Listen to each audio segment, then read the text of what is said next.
अध्यायाणं नमूलोए सव्वसाहुणम्। अभी हम सभी ने हमारे आदर्श पंच परमेष्टि भगवान को याद किया। उसमें अभी हम देव स्तुति देख रहे थे। देव स्तुति आदरणीय पंडित कविवर दौलत राम जी द्वारा रचित है। इसके हमने first stanza, second stanza, third stanza, fourth, fifth और सिक्स स्टैंजा तक हमने देख लिया था। अष्टादश दोष विमुक्त धीर, स्वचतुष्टयमय राजत गंभीर, मुनि गंधर आदि सेवत महंत, नव केवल लब्धि रमाधरंत। तो हमने 18 दोषों के नाम और 9 केवल लब्धि के बारे में भी जाना था। ठीक है, आज हम 7th स्टैंजा पढ़ेंगे।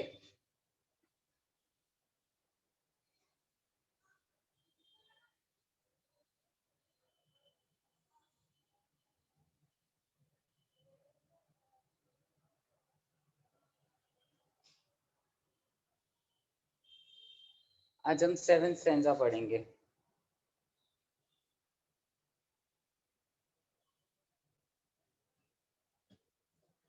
तुम शासन से अमेय जीव, शिव गए जाहि जे हे सदीव, भव सागर में दुख छार वारी, तारन को और न आप टारी।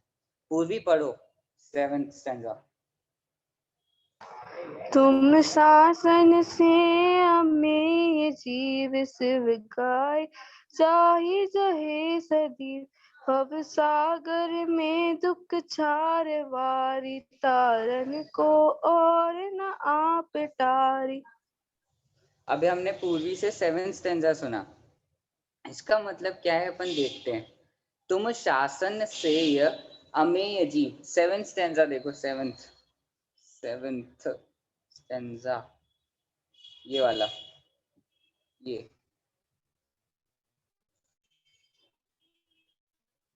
7th stanza. तुम शासन से अमेय जीव, शिव गए जाहि जे हैं सदीव। तुम्हारे शासन को सेवने से मतलब सेवन करना।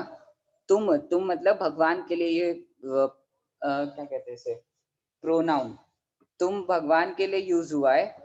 तुम शासन, आपके शासन को का सेवन करके, अमेय, अमेय मतलब अनेक, अनंत जीव, अमेय मतलब अनंत जीव, आपके शासन का सेवन करके, अमेय मतलब अनंत जीव, अनेक जीव शिव गए हैं, मोक्ष गए हैं और आगे भी जाते रहेंगे। जाहि जे हैं सदीव, आगे भी जाते रहेंगे। फर्स्ट लाइन क्लियर है।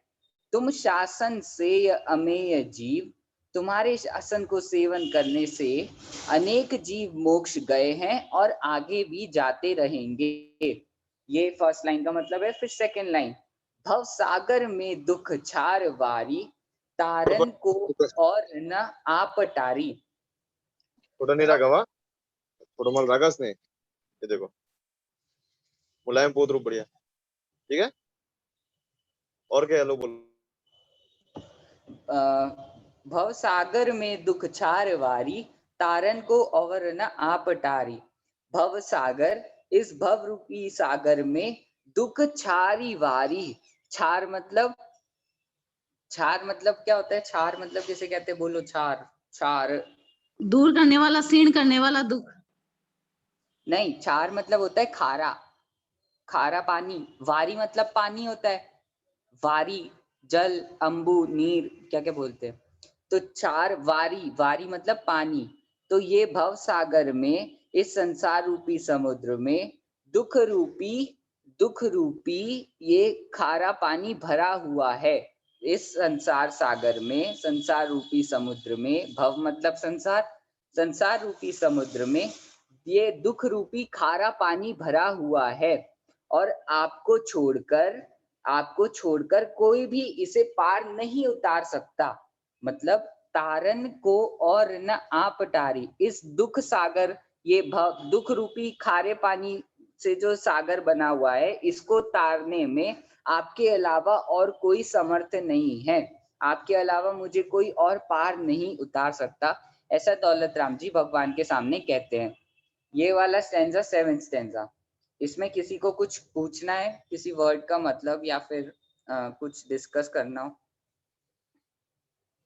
क्षार मतलब होता है खारा, वारी मतलब पानी, अमेय मतलब अनेक जीव, अनंत जीव, सेय मतलब सेवन करना। सेवन करने का मतलब है कि उनके बताए हुए मार्ग पर चलना, आपके शासन के बताए हुए, आपका जो शासन है उसमें चलना, और उस पर चल करके अनेक जीव मोक्ष चले गए और आगे भी उसी मोक्ष, उसी शासन में चलकर मोक्ष जाएंगे। ये फर्स्ट लाइन। और सेकंड लाइन में भवसागर में दुख छार वारी, तारन को और न आप टारी। इसमें किसी को कुछ कहना है, पूछना है?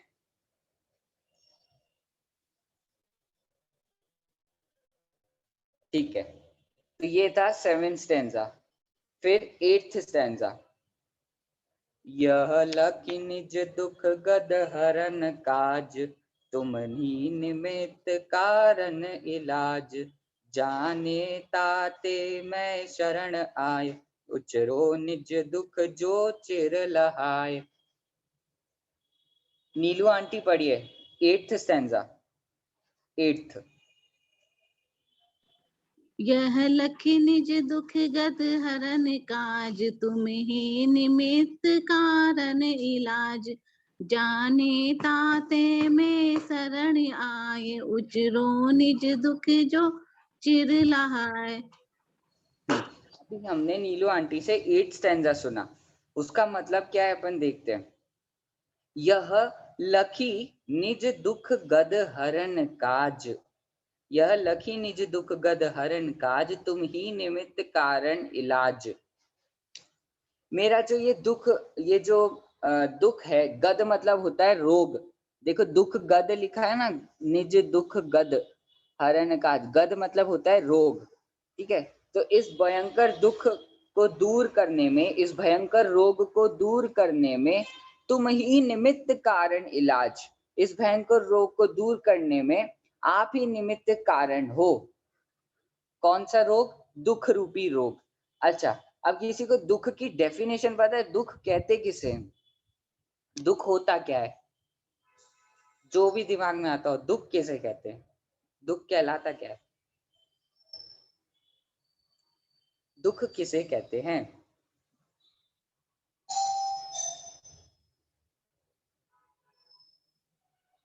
दुख किसे कहते हैं? दुख ऐसा दुख जो जीव को सहने योग्य नहीं होता, शारीरिक और मानसिक प्रकार का दुख। शारीरिक और मानसिक प्रकार का दुख। ठीक है, और दुख, दुख मतलब क्या होता है?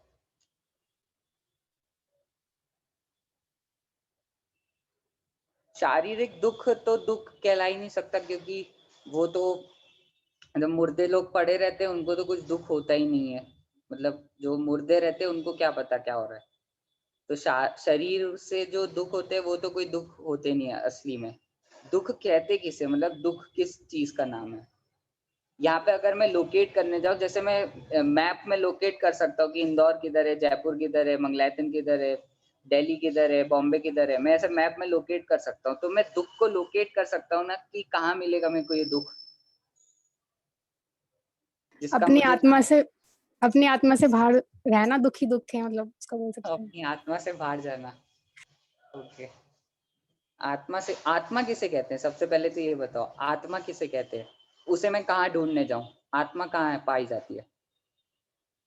आत्मा तो मेरे अंदर ही है, फिर गलत सेंटेंस। मतलब मेरे मैं ही अंदर आत्मा हूँ। ही आत्मा हूँ, मेरे अंदर आत्मा, ऐसा नहीं। मेरे अंदर आत्मा, ये वो वाला सेंटेंस रहता है कि जब हम शरीर हो और फिर हमारे अंदर कोई आत्मा बैठी हो एक अलग से, तो ये गलत है। तो आप बताओ दुख किधर लोकेट करूं मैं? दुख आत्मा के वहां लोकेट करूं दुख को?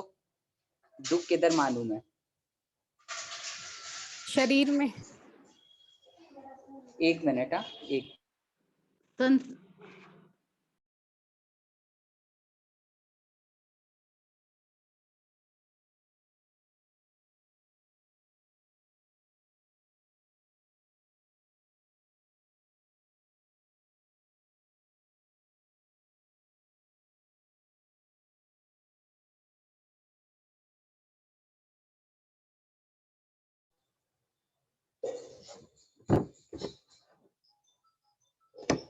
ठीक है, अपन देख रहे थे दुख किसे कहते हैं। दुख, दुख किसे कहते हैं। देखो दुख जो होता है, दुख एक ऐसी चीज है जिसे आकुलता को कहते हैं। दुख मतलब जो एक तड़प होती है ना अंदर से, बहुत खराब लगना, जिसे बोलते हैं, वो कहलाता है दुख। अब अपन ने 18 दोष देखे थे कल। दोष मतलब दुख होता है, अपन ने देखे थे ना 18 तरह के दोष। नाम बता पाएगा कोई? 18 दोष किस कौन कौन से होते हैं? जन्म जरा तृषा सुधा विस्मयारत खेद रोग शोक भय मदमुख, मरण जुत राग द्वेष अरुखेद नाई हो तरिहंत के ये अष्टादश दोष। डायरेक्ट जंप मार दिया आपने। अपन ने लिखे थे ना कल, अपन ने परसों वाली क्लास में। लक्ष्मी आंटी बोलिए। जन्म जरा तृषा क्षुधा विस्मय आरत खेद रोग शोक मद मोह भय निद्रा चिंता श्वेत राग द्वेष मरण। हाँ, ये 18 दोष, बहुत ही बढ़िया। 18 दोष अपन ने देखे थे। दोष मतलब दुख। तो अब जरा सोचे, पानी, क्या प्यास लगना दुख है क्या? मतलब दुख है क्या प्यास लगना? और है तो मतलब कैसे, अपन को कैसे फील होगा कि प्यास लगना दुख है? भूख लगना दुख है क्या? विस्मय होना दुख है क्या? आश्चर्य होना दुख है क्या? जन्म लेना तो दुख हमने देखा था, मरण का दुख भी हमने देख लिया था। बाकी चीजें ये दुख कहलाती है क्या? तो हाँ, 18 तरह के दोष देखे थे। 18 तरह के दोष में अगर सोचो, कोई एक ऐसी दुनिया में हम जन्म लेते जहाँ हमको पानी पीने की जरूरत नहीं पड़ती, ना हमको खाने की जरूरत पड़ती, ना हमको कुछ आश्चर्य होता। सोचो मतलब अगर ऐसी कोई दुनिया होती और हम वहां जन्म लेते, तो हमारा जीवन कैसा चल रहा होता? मतलब फिर हमारे जीवन में क्या क्या होता? क्योंकि हम तो सुबह उठते से ब्रेकफास्ट चाहिए, हमको जूस चाहिए, तो वो सब हमारे जीवन से चला जाता। दोपहर में खाना चाहिए, फिर जब थोड़ी दोपहर के बाद थोड़ा टाइम हुआ तब कुछ और चटर पटर थोड़ा सा, फिर उसके बाद शाम को भी हम खाना खाते हैं, मतलब दिन भर हमारा खाने में हो जाता है। फिर सोचो पढ़ाई वढ़ाई भी अपन, आधे लोग तो इसीलिए करते हैं, ज्यादा इंटरेस्ट रहता नहीं किसी को पढ़ने में भी, सब खेलने वेलने में इंटरेस्टेड रहते हैं, तो पढ़ने में भी पढ़ाई भी नहीं करनी पड़ती ज्यादा, ना कोई मेहनत करनी पड़ती। तो ये ऐसा जीवन आलसी वाला हो जाता है या फिर कैसा होता अगर ऐसा जीवन रहता, कुछ भी नहीं करना पड़ता, मतलब ना प्यास लगती आपको ना भूख लगती, तो कैसा होता ये वाला जीवन? करिए ना आप लोग, पार्टिसिपेट तो करिए, कैसा होता है ये वाला जीवन? सच्चा सुखी सुख सुख में होता। क्या होता? सुख सुखमय में। सुखमय होता। ओके, सुखमय होता। तो देव गति है, देव गति में तो कण से ही वो जड़ जाता है अमृत, तो उनका तो पूरा भूख का भी हो जाता है, प्यास भी नहीं उनको लगती। तो देव गति एक परफेक्ट जगह सुख के लिए है ना? नहीं, क्यों, वहां कौन सा दुख है फिर? मानसिक दुख है। 6 महीने पहले जब मृत्यु का पता चल जाता है तो फिर देव मृत्यु का दुख है। मरण एक दोष था ना, अपन ने देखा था 18 दोषों में, तो वहां भी मरण का दुख है। ठीक है, तो ऐसे दोष हर चारों गतियों में पाए जाते हैं। तो वो दुख का निवारण करने के लिए, हे भगवान आप ही निमित्त कारण हो, आपके कारण ही मेरे ये दोष अरे दूर होंगे, इसलिए मैं आपसे आपके पास आया हूँ। ये हमने 8th स्टैंजा में देखा। यह लखी निज दुख गद हरण काज, गद मतलब रोग, फिर से शेयर करता हूँ 1 मिनट। यह लखी निज दुख गद हरण काज, तुम ही निमित्त कारण इलाज। मेरा ये जो रोग है कौन सा रोग? दुख रोग है। ये इसके निवारण करता, इसको नष्ट करने वाले आप ही हो। और जाने ताते मैं शरण आए, ऐसा जानकर मैं आपकी शरण में आता हूँ। ताते मतलब कर, जानकर मैं आपकी शरण में आता हूँ। उचरो निज दुख जो चिर लहाए। देखो 8th स्टैंजा, 8th, ये वाला।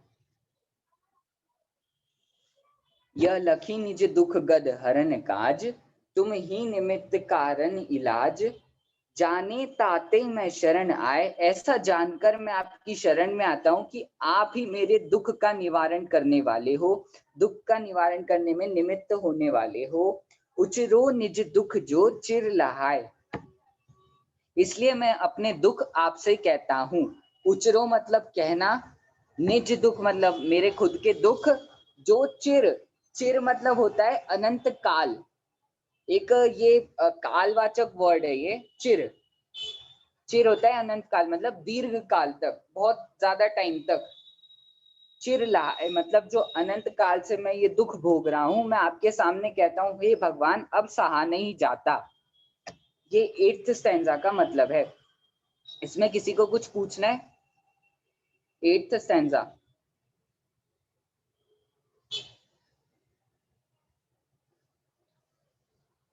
ठीक है, तो ये था 8th स्टैंजा का मतलब, जिसमें भगवान ही हमारे डॉक्टर है और वो ही हमारे रोग को ठीक कर सकते हैं, ऐसा हमने देखा। अब 9th स्टैंजा है, वो अपन पढ़ते हैं। मैं भ्रम्यो अपन को विसरी आप, अपनाए विधि फल पुण्य पाप, निज को पर को करता पिछान, पर में अनिष्टता इष्ट ठान। ये भ्रमियों के बाद अपन पो है, य नहीं है, प है। प फॉर पंडित, अपन यो नहीं है, प है, अपन पो। विसरी आप, अपनाए विधि फल पुण्य पाप, निज को पर का, पर को नहीं है, पर का है, निज को पर का करता पिछान, पर में अनिष्टता इष्ट ठान। ठीक है, मुस्कान दीदी पढ़ो 9th स्टैंजा। मैं भ्रम्यो अपन को विसरी आप, अपनाए विधि फल पुण्य पाप, निज को पर का करता पिछान, पर में अनिष्टता इष्ट ठान। अभी हमने मुस्कान दीदी से 9th स्टैंजा सुना। उसमें 9th स्टैंजा में पंडित जी क्या कहते हैं भगवान के सामने, ये हम देखते हैं। इस स्टैंजा में पंडित जी हमारी भूलें बता रहे हैं कि हम किस कारण से दुखी हो रहे हैं, क्योंकि जो ऊपर दुख वर्ड था, तो वो दुख का फिर रीजन देते हैं कि किस रीजन से, किस कारण से वो दुख हो रहा है। तो उसके बारे में 9th स्टैंजा में हमको पंडित जी बताते हैं। लिखा है यहाँ पे, मैं भ्रम्यो अपन को विसरी आप।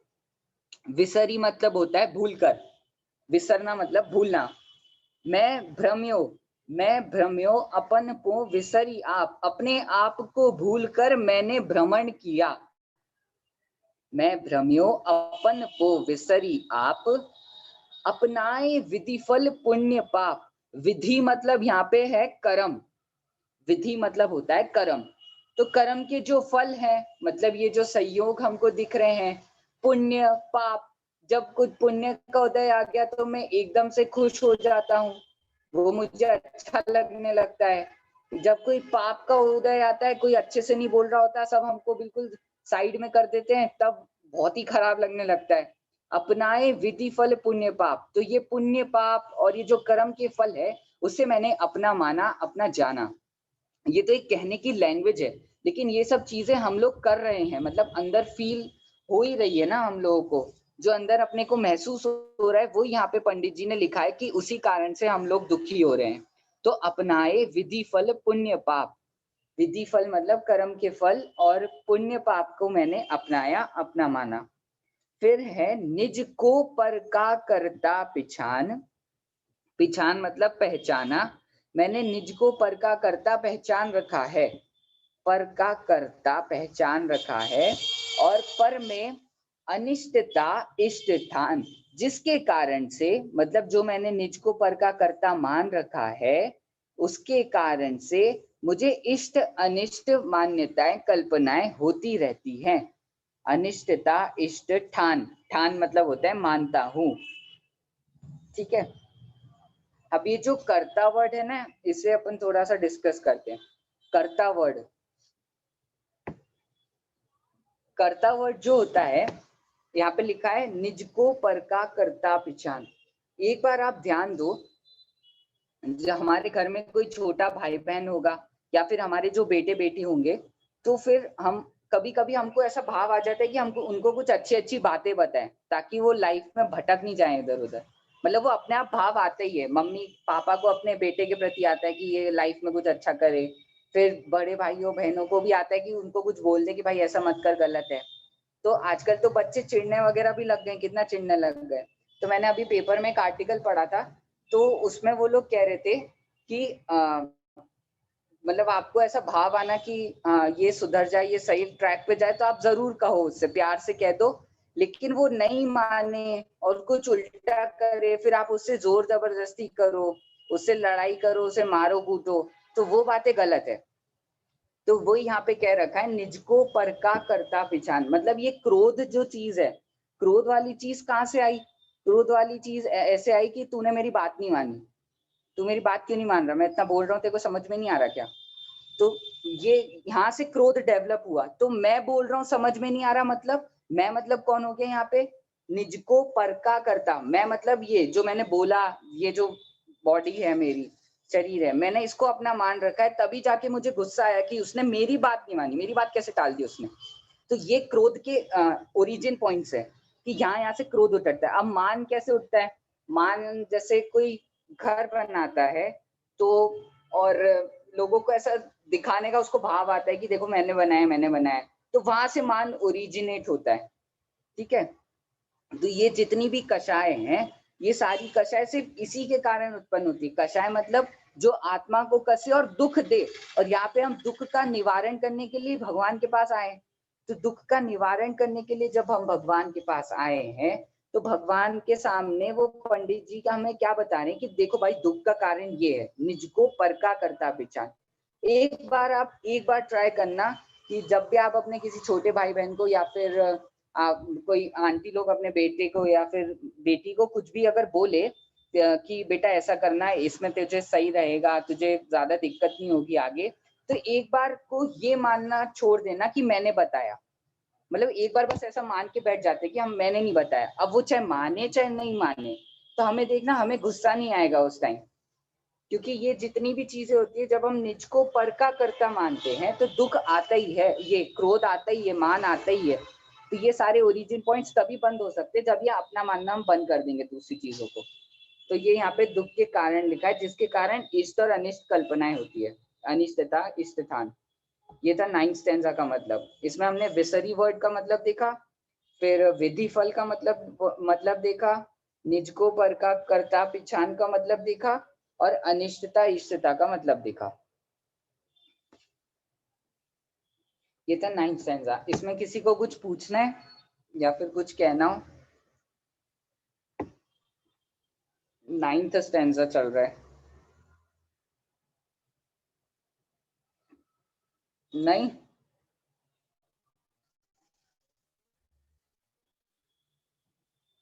ठीक है। अब 10th स्टैंजा। 10th stanza. आकुलित भयो अज्ञान धारी, जो मृग मृग तृष्णा जानिवारी, तन परिणति में आपो चितार, कबहू न अनुभवो स्वपद सार। अभी हमने 10th स्टैंजा पढ़ा। डॉली आंटी 10th स्टैंजा गा के सुना दीजिए।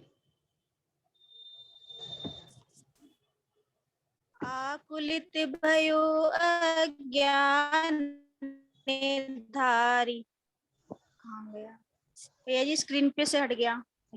आकुलित भयो अज्ञान धारी, जो मृग मृग तृष्णा जानिवारी, जन तन परिणति में आयो चितार, कबहू न अनुभव सपद सार।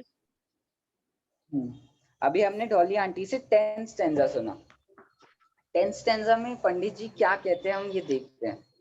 ऊपर तो हमने देखा कि किस कारण से दुख था।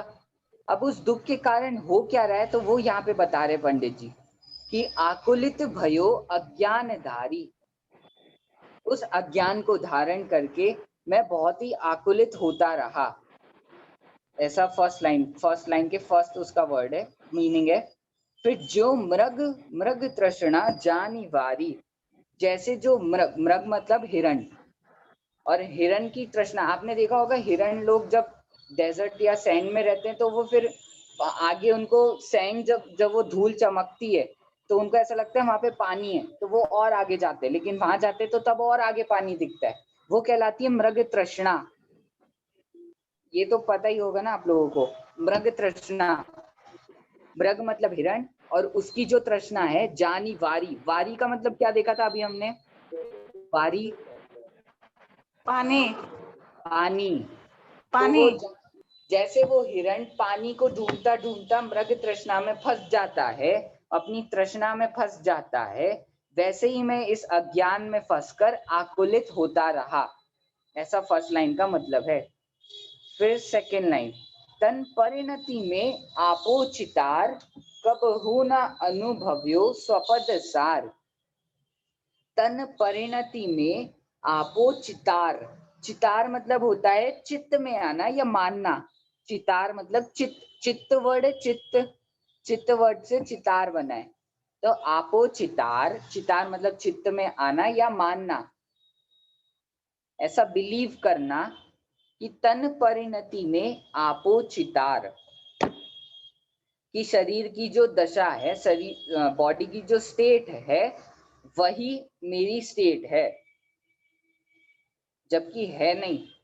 तो ऐसे मानने के कारण मैं आकुलित होता रहा, और कभी भी कबहु न अनुभव्यो स्वपदसार, और कभी भी मैंने अपने आप को फील नहीं किया, कभी भी मैंने अपने आप का एक्सपीरियंस नहीं लिया। कबहु न अनुभवो स्वपदसार, ये 10th स्टैंजा का मतलब है। इसमें किसी को कुछ पूछना है?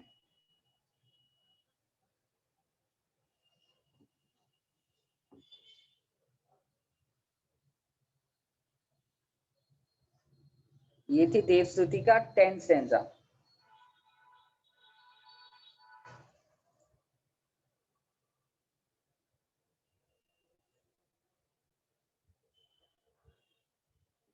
अब 11th स्टैंजा।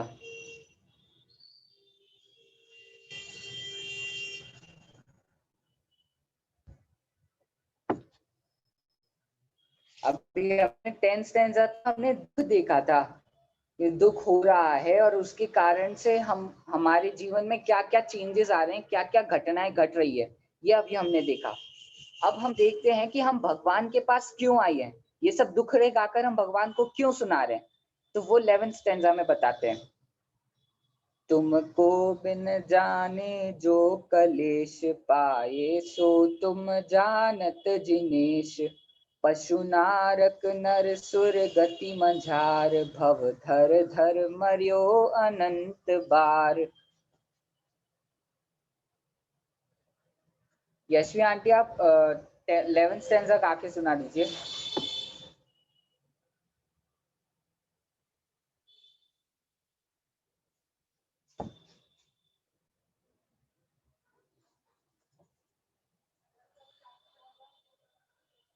संयम आप गा दो 11th स्टैंजा। तुमको बिन जाने जो कलेश पाए, सो तुम जानत जिनेश। पशु नारक नर सुर गति मांजर, भव धर धर मरियो अनंत बार। बढ़िया। अभी हमने संयम से 11th स्टैंजा सुना। 11th स्टैंजा में पंडित जी क्या कहते हैं हम देखते हैं। तुमको बिन जाने जो कलेश पाए, सो तुम जानत जिनेश। आपको पहचाने बिना, आपको जाने बिना जो मैंने इतने क्लेश उठाए हैं, इतने क्लेश पाए हैं, वो तो आपसे छुपा नहीं है, वो तो आप जानते ही हो हे भगवान। ये फर्स्ट लाइन का मतलब है। मैंने जो आपको जाने बिना जो क्लेश उठाए हैं, क्लेश पाए हैं, उसे तो आप जानते ही हो भगवान। मैं कहाँ कहाँ नहीं गया, पशु में गया, नरक में गया, मैं मनुष्य बन गया, यहाँ भी हल्की जाति में हुआ हूँगा, कभी कभी मेरी मेंटालिटी इतनी लो हुई होगी कि मुझे अच्छे लोगों का समागम ही नहीं मिला होगा। ऐसे अनंत बार, मैं तो अनंत काल से यही हूँ, अगर यहाँ हूँ इसका मतलब ये है कि मैं भटक ही रहा हूँ संसार में। पशु नारक नर सुर गति मंझार, सुरगति मतलब देव गति, मंझार मंझार मतलब बीच में, इन सब के बीच में ही मैं घूमता रहा हूँ। भव धर धर मरियो अनंत बार, इन्हीं के भव धारण कर करके मर मर के अनंत बार में यहीं घूम रहा हूँ। ये है 11th स्टैंजा का मतलब। इसमें किसी को कुछ पूछना है?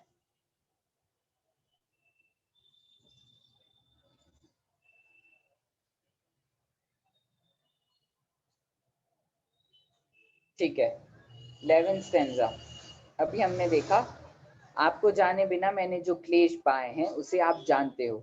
अच्छा, ये सब बातें हम लोग कह तो रहे हैं, मतलब भगवान मुझे बहुत दुख है, भगवान मुझे बहुत सारा दुख है, या फिर आपको जाने बिना मैंने इतना क्लेश पाया है। तो ये सब चीजें आप फीलिंग के साथ तभी कह पाओगे जब आपको सही में फील होता हो कि आपको कुछ दुख है। वो वाला दुख नहीं कि आपकी कहीं नौकरी नहीं लग रही, या फिर मैं पास नहीं हो रहा स्कूल में, या फिर ये सब कोई दुख नहीं कहलाता। दुख मतलब एक असली वाला दुख, एक जो रियल दुख जिसे हम आकुलता, जो 18 दोष हमने देखे थे, उससे रिलेटेड आपको कुछ दुख लगता हो तो वो चीजें काम की है। मतलब लोगों को तो सोने में मजा आता है, लेकिन यहाँ पे तो उसे दोष कह रहे हैं, दुख कह रहे हैं। तो वो दुख जब तक लगेगा नहीं तब तक ये भगवान की सच्ची स्तुति नहीं कहलाएगी, क्योंकि स्तुति मतलब होता है प्रशंसा, और वो प्रशंसा तभी निकलती है जब हमें किसी चीज की महिमा हो, पता हो कि उनने क्या किया है। तो ये स्तुति तभी बोलना सार्थक है जब आपको दुख लगता हो। अब देखो ना, अब मैं भगवान के सामने ये सब जाके कह दूं कि भगवान बहुत दुख है मेरे को, सुबह मान लो मुझे ऑफिस के लिए लेट हो रहा है, मैं जल्दी जल्दी भाग के तैयार होकर मंदिर गया, वहां पे बोलते हैं भगवान आपको जाने में ना बहुत क्लेश हो रहा है, जय हो नौवा नौकर में पढ़ के भाग गया मैं तो क्या मुझे पता है कि दुख कहते किसे में, मैं तो बोल के चला गया। तो ये सब बोलने की बातें नहीं है, क्योंकि ये अपन ने श्रुत पंचमी मनाई थी अभी 1-2 महीने पहले, तो श्रुत पंचमी मनाई थी, तो तब से ग्रंथ लिखना चालू हुए। लेकिन ये सब चीजें जो है वो तो फीलिंग की चीजें है ना, मतलब ऐसा थोड़ी पढ़ने की थोड़ी है ये सारी चीजें। तो जो भी चीज है वो सब फीलिंग की है, ये किताबें वगैरह तो बाद में आई, जिनवानी वगैरह। तो ये सब इसलिए है क्योंकि बुद्धि लो होते जा रही है लोगों की, इसलिए जो सही चीज है वो एक बार सुरक्षित हो जाए कॉपी में, कहीं पे जिनवानी बन जाए, ताकि लोगों को पता रहे कि सही मार्ग क्या है, वो भटक नहीं जाए इधर उधर। उसके लिए जिनवानी बनाई गई थी, और लोगों ने इसे सिर्फ याद करने के लिए रख लिया, मतलब याद कर रहे हैं, पाठ याद कर लिया हमने, तो इतनी स्तुति याद कर ली, हमको तो वहाँ पे अवार्ड भी मिला था, हमने तो ये भी किया था वो भी किया था। तो इससे फायदा क्या हुआ? मतलब आपको 100-200 रुपए तो मिल जाएंगे, लेकिन आपका कल्याण नहीं होगा ना, और हम यहाँ कल्याण करने बैठे हैं। तो इसलिए ये देव स्तुति बोलना तभी सार्थक है जब हमको पीछे का वो पता हो, हमें वो दुख, तो आप दुख को समझने में अपने पूरा जान लगा दीजिए कि दुख क्यों है, ऐसा दुख क्यों बोला इनको। हमें तो बहुत मजा आता है, भूख लगती है, बढ़िया एक A1 फर्स्ट क्लास खाना आता है मेरे सामने, दाल बाटी, वाह, खा के चद्दर ओढ़ के सो जाता हूँ मैं तो ये ऐसी चीजें हमको अभी तक हमारी लाइफ में हो रही है।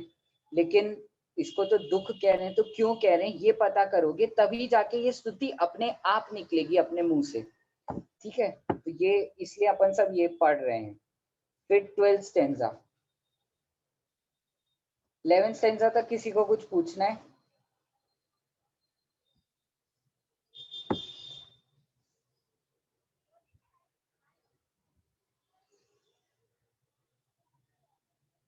बोलो पूर्वी। भैया जो क्वेश्चन है वो मेरे को पता नहीं टॉपिक में आएगा कि नहीं आएगा, लेकिन मेरे को अचानक से क्वेश्चन आया कि जैसे अपन नॉर्मल खाना भी खाते हैं तो हमारा मन होता है कि इसके साथ अचार भी खा लें, पापड़ भी खा लें, तो वो दोष में ही आएगा कि उसको क्या बोलेंगे? हाँ हाँ, वो दोष ही है, दोष में ही आएगा, क्योंकि यहाँ पे एक चॉइस रहती है, हर जगह चॉइस रहती है कि या तो आप अपने आप को आत्मा मान लो, या फिर आप अपने आप को शरीर जो मान ही रहे हो अभी तक। भूख लग रही है, खाना चाहिए ही चाहिए, नींद आ रही है, सोना चाहिए ही चाहिए, बिस्तर लगा हुआ चाहिए। मतलब ये चॉइस होती है, आपके ऊपर रहता है, ये आपके हाथ में रहती है चीज है कि आपको क्या चूज करना है। अगर आप बॉडी चूज करोगे तो बहुत ही बढ़िया है, यहाँ पे संसार में सब लोग वेलकम करने के लिए बैठे हुए हैं आपका। जहाँ जाओगे आप पशु नरक तिर्यन, नहीं नरक क्यों जाएंगे अपन लोग, पशु में भी नहीं जाएंगे, ठीक है।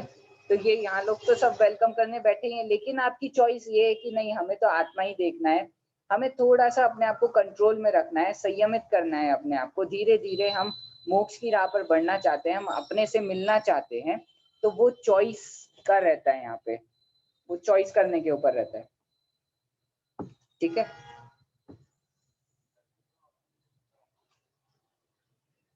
हाँ या ना? Yes yes. Yes, okay. अब 12th नंबर का।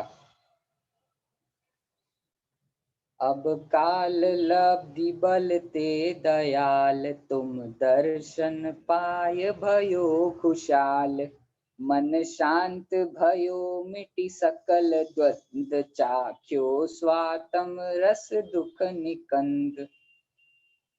12th stanza. मधु आंटी आप 12th स्टैंजा पढ़ के सुना दीजिए।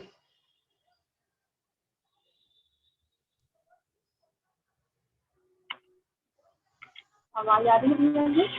हाँ आ रही है। आवाज कौन सा में 13 क्या? 12 12th वाला? 12वां। हाँ ठीक है। अब काल लब्धि बल ते दयाल, तुम दर्शन पाए भयो खुशाल, मन शांत भयो मिटि सकल द्वंद, चाख्यो स्वातम रस दुख निकंद। अभी हमने मधु आंटी से 12th स्टैंजा सुना, उसमें क्या कहते हैं पंडित जी, हम देखते हैं। अब काल लब्धि बल ते दयाल, हम मेरी वो काल की लब्धि, लब्धि मतलब अपन ने क्या देखा था, लब्धि किसे कहते हैं? प्राप्ति। प्राप्ति, लब्धि मतलब प्राप्ति। तो अब मेरे वो टाइम आ गया है, अपना टाइम आ गया है। अब काल लब्धि बल ते दयाल, वो मेरी काल की लब्धि, काल की प्राप्ति मुझे हो गई है। हे दयालु, दयाल मतलब दयालु, प्राप्ति हो गई है जिसके बल से मुझे आपका दर्शन मिल गया है। तुम दर्शन पाए, मुझे आपका दर्शन मिल गया है, जिससे मेरा मन बहुत ही खुशहाल हो गया है। खुशहाल मतलब खुशी, सुखी, प्रसन्न, प्रसन्न हो गया है, बहुत ही मजे आ रहे हैं मेरे को। मेरा वो टाइम आ गया है भगवान जब मुझे आपका दर्शन मिल गया और मेरा मन तो बहुत ही खुश हो रहा है। ये फर्स्ट लाइन का मतलब। मन दयाल मतलब समझ में आया, दयाल मतलब दयालु। खुशहाल मतलब समझ में आया, खुशहाल, प्रसन्न।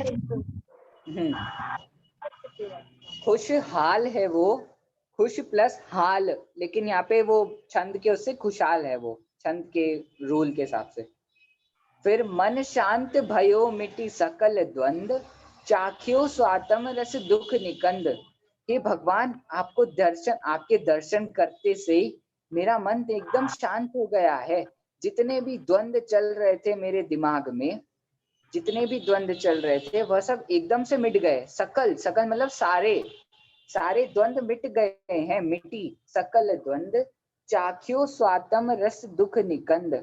अब ये जो दुख का नाश करने वाला, निकंद मतलब नाश करने वाला, दुख का नाश करने वाला जो स्वात्मा, आत्मा का रस है, वो मैंने चख लिया है, मुझे तो मजा ही आ गया। ये है 12th स्टैंजा का मतलब। इसमें किसी को कुछ पूछना है?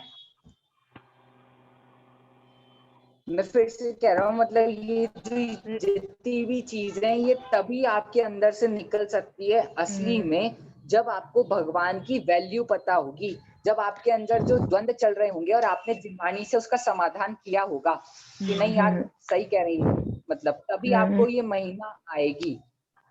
निकंद का क्या मतलब बताया भैया आपने?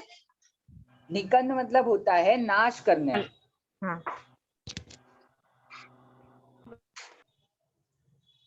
ठीक है, तो ये था 12th स्टैंजा।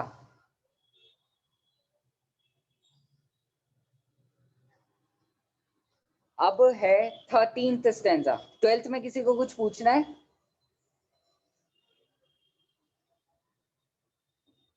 ठीक है, अब है 13th स्टैंजा। 13th stanza. ताते अब ऐसी करहु नाथ, बिछुरे न कभी तो चरण साथ। तुम गुण गण को नहीं छेव देव, जग तारन को तो विरद एव। ये था 13th स्टैंजा। जूही आंटी आप ये पढ़ दीजिए 13th स्टैंजा। ताते अब ऐसी करहु नाथ, बिछरे न कभी तुम चरण साथ। तुम गुण गण को नहीं छेव देव, जग तारन को तुम विरद एव। बहुत बढ़िया। अभी हमने 13th स्टैंजा जूही आंटी से सुना, उसमें पंडित जी क्या कहते हैं हम देखते हैं। ताते अब ऐसी करहु नाथ, बिछुरे न कभी तू चरण साथ। हे भगवान, अब आप ऐसा कुछ कर दीजिए कि आपके चरणों का साथ मेरे से कभी ना बिछुड़े, न कभी नहीं छूटे। ताते अब ऐसी करहु नाथ, हे नाथ ऐसा कुछ कर दीजिए कि आपके चरणों का साथ मेरे से अलग ना हो कभी भी। ये फर्स्ट लाइन का मतलब है। मतलब भगवान ऐसा करते नहीं है, लेकिन एक वो फ्लो में बोलते हैं ना, मतलब जब बहुत ज्यादा ही भावावेश में आ जाते हैं कि भगवान आपने इतना कुछ किया है, मतलब मैं क्या ही करूं, आपके लिए सब कुछ अर्पण कर दूं, तो आपके लिए तो जान भी हाजिर है, ऐसा भी कहते लोग। तो क्या सही में अपनी जान दे देते क्या वहां पे?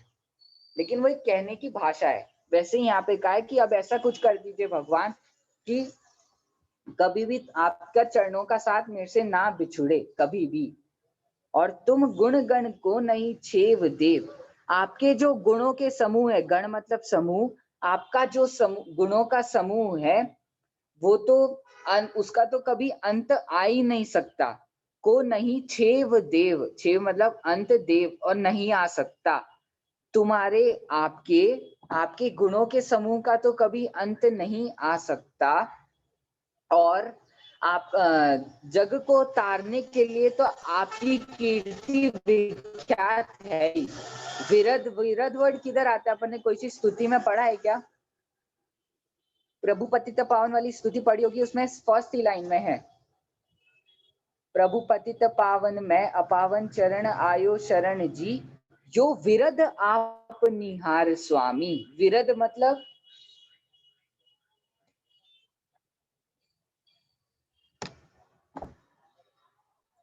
विरद मतलब होता है कीर्ति।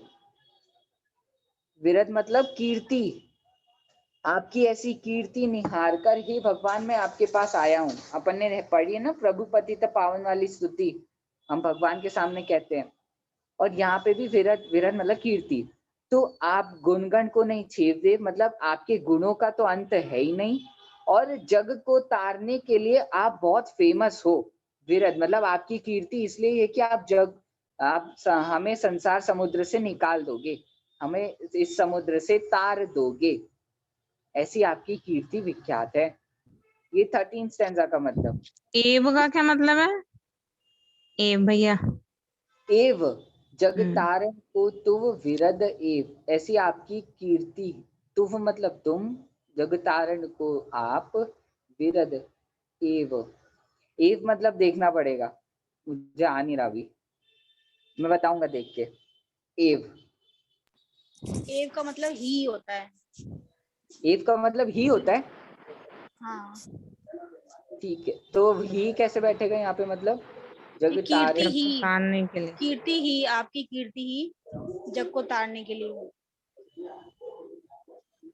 अच्छा ऐसा, आपकी कीर्ति ही, अच्छा, ठीक है ठीक है ठीक है। एव मतलब ही, ठीक है। ये था 13 स्टैंजा। टाइम हो गया क्या? टाइम हो गया, ठीक है। तो आज हमने 13 स्टैंजा तक करा है। इसमें हमने भगवान से बहुत सारी विनतियां करी है कि भगवान अब आपके चरणों का साथ अब नहीं छूटे, हम आपके साथ रहें। फिर हमने अपने दुख के बारे में भी जाना कि दुख हो किस बात से रहा है, आकुलता हो क्यों रही है हमें, वो सारे रीजंस भी हमने 9वें छंद में देखा था, 9th वाले छंद में देखे थे ना अपन ने, मैं भ्रमियो अपन को विसरी आप अपनाए विधि फल पुण्य पाप वाले में। और फिर उसके पहले हमने भगवान के शासन की जय जयकार गाई थी, भगवान आपके शासन से अनेक लोग मोक्ष गए हैं और जाते रहेंगे और हमारा भी नंबर आ जाए, ऐसी हम भावना से पढ़ रहे थे। तो ये थी देव स्तुति में 13 स्टैंजा तक आज हमने किया। किसी को कुछ पूछना है 13 स्टैंजा तक में?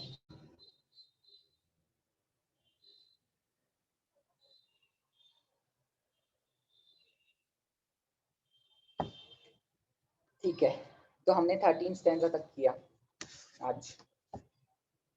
ओके, अच्छा ये जो मंगल श्रृंगार में मैंने आपको भेजा था वो आप लिख लेना, एग्जाम में आप लोग लिखोगे क्या, मंगल श्रृंगार की वो 2-2 लाइन भेजी थी ना मैंने आपको ग्रुप पे, वो अपनी कॉपी में लिख ही लेना आप लोग। और देव स्तुति की तो 2-2 लाइन इसमें चैप्टर के पीछे दे ही रखी है, तो वो आप लोग याद कर लेना, ठीक है। भैया जी मैंने एक्टिविटी नहीं की है तो उसकी लिंक अभी भी खुली है क्या? लिंक आज 24 है, हाँ रात को 11 बजे तक है वो एक्टिव है वो लिंक। ओके ओके ठीक है, चलिए जिनवाणी स्तुति करते हैं। जावाणी के ज्ञान से सूझे लोकालो, सोवाणी मस्तक नमु सदा देत हूँ धोख।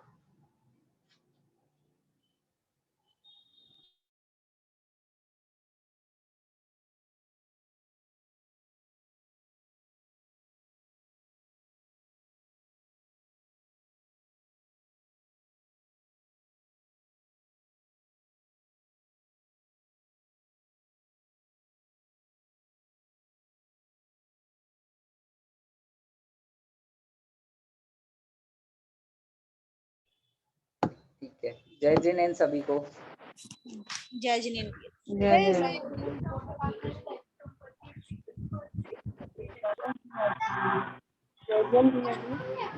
जय जिनेन्द्र भैया। पापा ले गए होंगे।